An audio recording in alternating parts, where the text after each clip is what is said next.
इतका आनंद होतो की आपल्या गरीब परिस्थितीवर मात करून सनी आमच्या मुलांनी समजा आपण त्याला शिकवलं, त्यांनी त्यांचं रातदिवस अभ्यास करून ग्राउंड करून सनी पोलीस भरतीमध्ये तयारी केली. पोलीस भरतीमध्ये त्याची निवड झाली. आम्हाला त्याचा आनंद खूप झाला. आनंद अश्रू झाले. शेवटी आम्ही अश्रू सुद्धा हे झाले आम्हाला, कारण की इतकं झालं की जे होणार नाही ते आपल्यासाठी झालं. समजा की आपण लोकांची मोलमजुरी सुद्धा मुलाचं आपण केली, पण मुलाची थांबायची होती.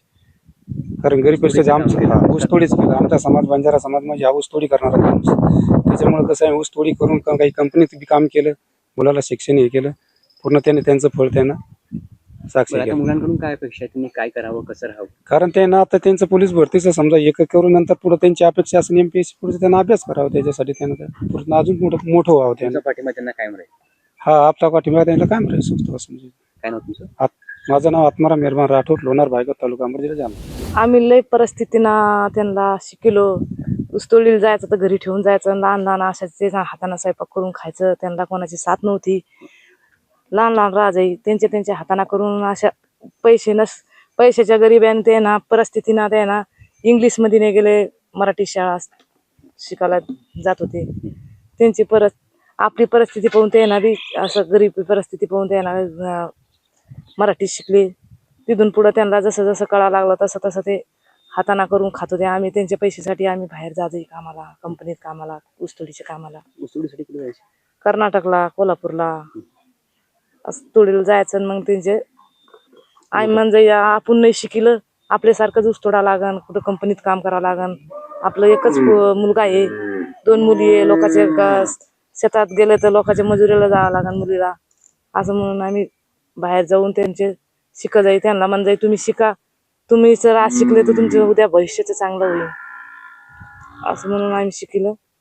आमची इच्छा अशी एवढीच होती. किती वेळ अभ्यास करायचे ते आणि त्यांना पोलीस व्हावी प्रेरणा कुठून मिळाली?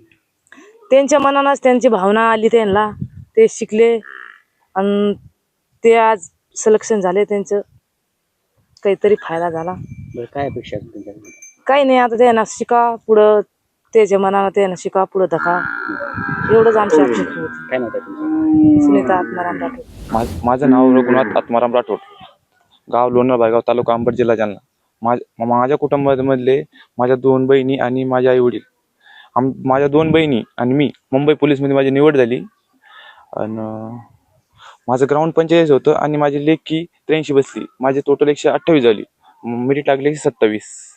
माझी मुंबई शहरमध्ये निवड झाली. आई वडील ऊसतोडीचं काम करायचे, त्यातून तुम्हाला त्यांनी मोठं केलेलं आहे. वडिलांचं स्वप्न होतं पोलीस व्हायचं, ते तुम्ही पूर्ण केलंय, कसं बघता? हा, तर माझ्या वडिलाचं स्वप्न होतं पोलीस व्हायचं, पण माझं स्वप्न होतं इंडियन आर्मीमध्ये जायचं. पण माझं काही स्वप्न पूर्ण नाही झालं, पण माझ्या वडिलाचं मी स्वप्न पूर्ण करून टाकलं. तुमच्या 2 लहान बहिणींना देखील तुम्ही पोलीस केलेलं आहे. हा, तर माझं स्वप्न होतं बाबा या दोघीने बी, कारण की आमच्यात लग्न झाल्यानंतर सगळे तोडीला जाते, ऊस तोडीला. तर माझं स्वप्न होतं बाबा तिकडे शेतामध्ये काम करता करता या दोघीने बी तयारी केली तर यांची मी होऊ शकतो बुवा. त्यामुळे मी दोघीला बी मी सांगत आहे, सगळं मार्गदर्शन करत आहे, हे करा ते करा. ग्राउंडला तर माझं ग्राउंड चांगलं असल्यामुळे मी दोघीला बी ग्राउंडचं मीच घ्यायचंय सगळं. किती तास अभ्यास करायचे? मैदानीसाठी कशा प्रकारे तुम्ही सराव केला? हा, माझं ग्राउंड चांगलं असल्यामुळे मी बी ग्राउंड करायचो आणि यांचं बी ग्राउंड घ्यायचो. आणि प्रॅक्टिसमध्ये काही अडचण आली तर मला सगळं माहीत असल्यामुळे माझं ग्राउंड एकदम, म्हणजे मी आर्मीचं ग्राउंड टी ए भरतीचं ग्राउंड काढलेलं आहे 2025 मध्ये. त्याच्या आधी बी काढलेले मी आर्मीमध्ये, माझं स्वप्नच होतं आर्मी व्हायचं, पण माझं काही स्वप्न पूर्ण नाही झालं. तर मग मी वय माझं निघून गेलं. त्याच्यानंतर मी म्हणलं आता 2016 पासून तयारी करत होतो, तर 2000 मी पहिले आर्मीचं करायचंय. तर मग 2024 पासून मला वाटलं मी पहिले पोलीस भरती दिलेली आहे, पण काही एवढं अभ्यास नसतं करायचं पोलीसचा. मग त्याच्यानंतर 24 पासून अभ्यास चालू केला. तर मग यावर्षी 2026 मध्ये झालं. आता स्वप्न काय आणि पुढे अपेक्षा काय? आता ट्रेनिंग संपल्यानंतर बघू, आता पुढं डबल अभ्यास चालू करू, चांगली तयारी करू, झालं होईल 100%. पुढे मोठा अधिकारी व्हायचं. मोठा अधिकारी व्हायचंय. काय नाव तुमचं? रघुनाथ आत्माराम राठोड. पुढे ते MPSC करायची आहे. आणि अभ्यास म्हणलं तर जसा टाइम भेटला तसा आम्ही अभ्यास करायचा, टाइम न वेस्ट करता. आणि ग्राउंडला जायचंही, भैया सोबत असायचंही आम्हाला. भैयांनीच कसं ग्राउंड करायचं, कसा अभ्यास करायचा हे त्यांनी सांगितलं होतं. आणि त्यांनी जसा अभ्यास करायला सांगितलं तर तसा अभ्यास केला, तसं ग्राउंड सांगितलं तसं ग्राउंड केलंय. आणि किती वर्षांपासून तुम्ही हा अभ्यास करत होता? 2024 पासून. तिघ जण हा तिघे सोबत राहून. सोबत राहून. आता अजून स्वप्न काय आणि पुढे अपेक्षा काय? अपेक्षा तर काही नाही आहे. पुढे ट्रेनिंग झाल्यास नंतर आता MPC करायची आहे.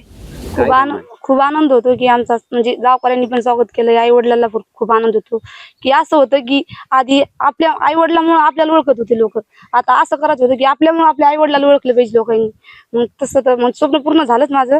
आणि आमचं ग्राउंडचं दिनचर्या वगैरे, आम्ही ग्राउंडला सकाळी 5ला जायचो, ग्राउंड करायचो 9 वाजेपर्यंत. तिथून ऑफिस आल्यानंतर स्वयंपाक वगैरे करायचा. मग लॅब रिडिंगला जायचो. रिडिंगला गेल्यानंतर तिथं अभ्यास करायचा भरपूर. आणि नंतर 3-4ला अकॅडमीला जायचो, सरच्या उत्तम सरस्वती अकॅडमीला. तिथं पहिले ग्रुप डिस्कशन करायचो. ज्याला जे येतं का त्यांनी दुसऱ्याला सांगायचं असं. त्याच्यानंतर पेपर सॉल्व्ह करायचो. पेपर सॉल्व्ह केल्यानंतर पेपरला काय चुकलं आपलं काय नाही त्याच्यावर डिस्कशन करायचो. किती तास अभ्यास करायचे तुम्ही? म्हणजे आम्हाला दुसरा टाइमच नव्हता. हेच दिनचर्या, जसा टाइम बसला का तसा नुसता अभ्यासच करायचा आहे, तेवढंच. बरं, आणि पोलीस व्हावं ही कल्पना तुम्हाला कशी आली? माझं भाई आधी आर्मी तयारी करायचं ना, म्हणलं त्याच्यासोबत मग माहिती व्हायचं, ते ग्राउंड वगैरे करायचं, अभ्यास वगैरे करायचं, तर आपल्याला माहित व्हायचं ना ते थोडं थोडं. वडिलांचं पण तुमचं स्वप्न होतं पोलीस? हा, वडिलाचं स्वप्न होतं तेव्हा. मग ते भैया करायचे आधी. मग भैयाचं स्वप्न होतं की आम्ही करावं. मग भैयाचं स्वप्न आम्ही पूर्ण केलं. बरं, आता काय वाटतं आणि भविष्यात काय करायचं? आता तर खूप आनंद होतो. नंतर ट्रेनिंग झाल्याच्या नंतर MPSC तयारी चालू करायची आणि PSI व्हायची. तिघ जण MPSC तयारी. तिघं पण MPSC तयारी करणार.